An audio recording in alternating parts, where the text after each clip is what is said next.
Hello ladies and gents, welcome to CG Reaction. This is how powerful could America's new F-47 stealth fighter really be? This was our SANDBOXX. As F-47 or NGAD, it was known in the past. Now it has a proper designation. It's by Boeing. SANDBOXX dropped a lot of videos. It's like carpet bomb the videos, so like I missed some of them. But yeah, there's the video about this video about the Navy's version. I'm guessing that they're also announced. I'm pretty sure it doesn't have designation yet, but yeah, I don't know. Yeah, F-47. I love the title, right? I like how we just go for F-35, then I guess skips a lot of version, and now it's F-47. But yeah, it's gonna be awesome. Let's watch one.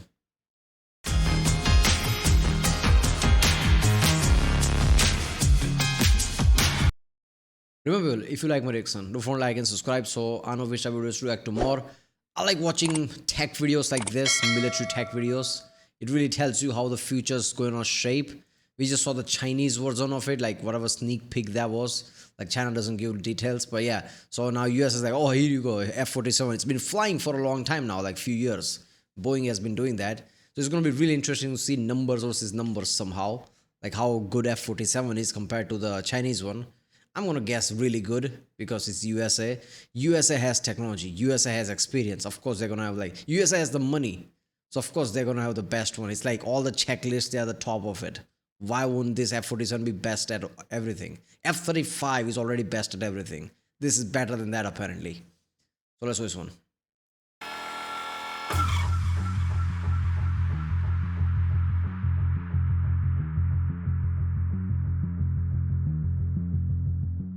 So just how powerful could America's new stealth fighter, the F-47, really be? Well, to be blunt, it might well be the most powerful fighter ever to take to the sky, and I like the shape of it, right? Like it's very vague a lot of times. Where did it go? Oh, there you go. It's really vague at sometimes how to, but yeah, it's just look at how the shape is forming. It's not completely kite shaped. It's different. This is interesting because I'm pretty sure Chinese one is like mostly kite shaped, like it's a bomber or something, like B-2 or something. They have the H-20 or something. But it kind of looks like that. But this is different. It has more aerodynamics to it, right? I mean, I don't know how good this is for the stealth.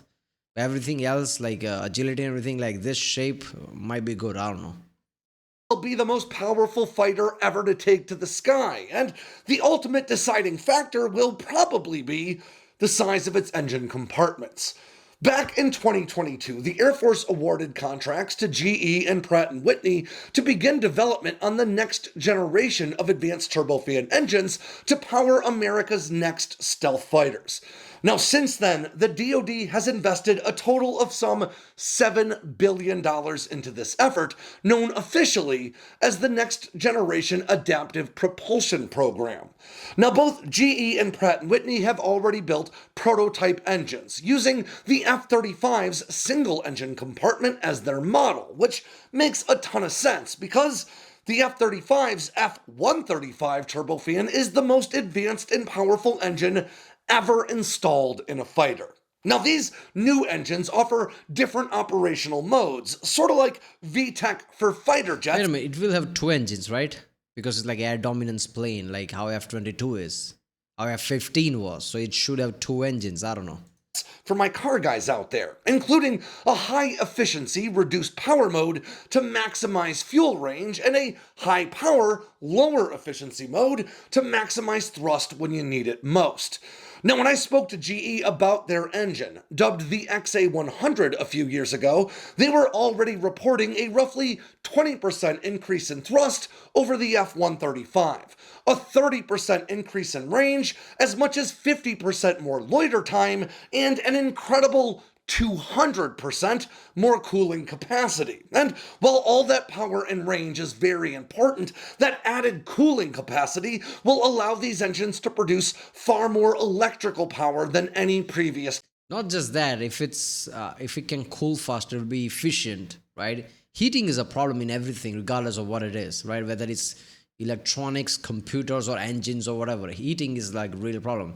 That's what heat is. Right? It's literally wasted energy. The more hot it gets, the more energy is kind of wasting, right? And it brings up to the limit how much engine should go on if it heats too much. So if it has better like cooling properties, like can be really efficient.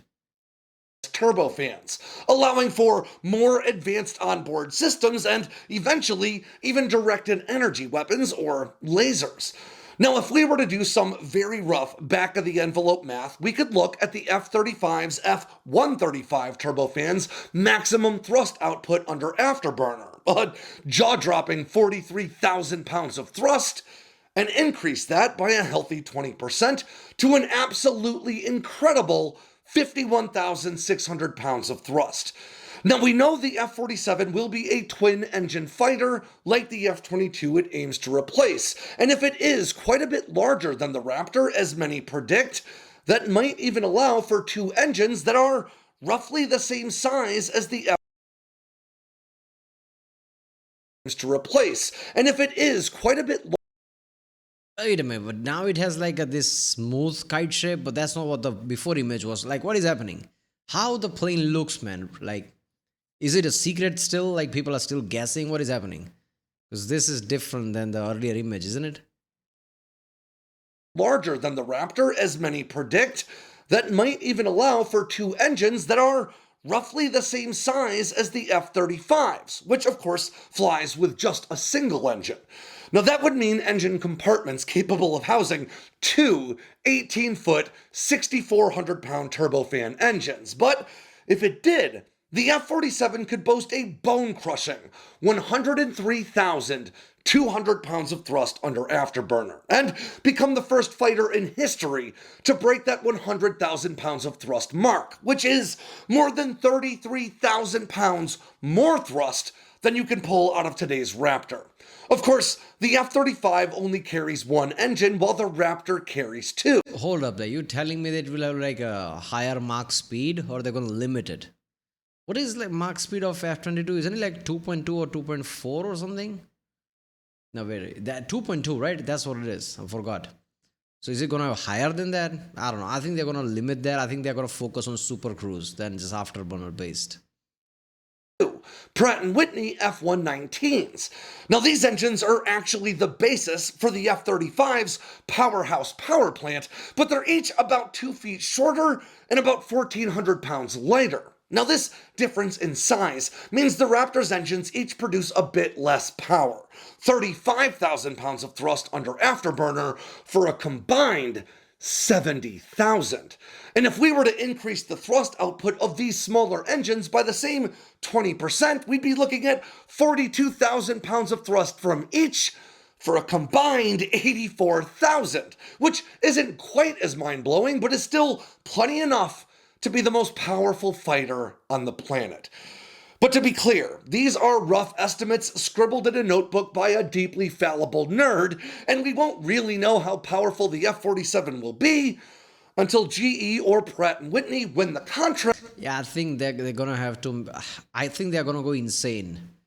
They're going to like try to make engine even better now, because Chinese one has 3 engines now. Again, I'm not saying like that's the 6th generation equivalent. China has like... That's a big ass plane. It has 3 engines. It could be the between plane, like not a bomber, but not a air dominance plane. It's something in between. I don't know what they're trying to do. They might trying to make something completely different based on their needs, their geographical needs or something. Who knows? But if it's like NG-80 equivalent plane, China has like they have 3 engines. Again, like probably not they don't have that good of an engine technology compared to USA, but still, like I'm pretty sure like F-47 they'll try to make it even more powerful when it comes to engines. And the right to build this new fighter's engines. Yep, there you go. Yeah, I saw the video about what happened to that like B-2 Spirit. I think they just like planted there just to like panic Iran, I guess. I don't know. But yeah, when it comes to F-47, yeah, I think whenever USA is like post, right? Like Soviet Union post USA and they created F-15, which at the time was too ridiculous how good that plane was. It's still ridiculous today. Like F-15 is insane, right? That's why they're like making Silent Eagle and all that shit. So F-47 could just one of those planes, right? And the problem with F-22 was like it was really good plane, but like updating that became an issue. With F-35, they're just like, okay, let's go with modular type system where we can just update it forever. So F-47's not gonna have those issues, and it's gonna be like really good with the latest technology. Not to mention because of China and Chinese plane, they're gonna try to push as hard as they can. Usually they're like, oh, this is good enough. Like, let's not waste money. And now, like, oh, fuck me, China is a player now. Let's try to make the best one. If it costs a bit more money, why not? F-47 is going to be ridiculous. That's what I'm thinking. But we'll see, I guess. Right, well, if you like my next one, don't forget to subscribe, and I'll see you next time.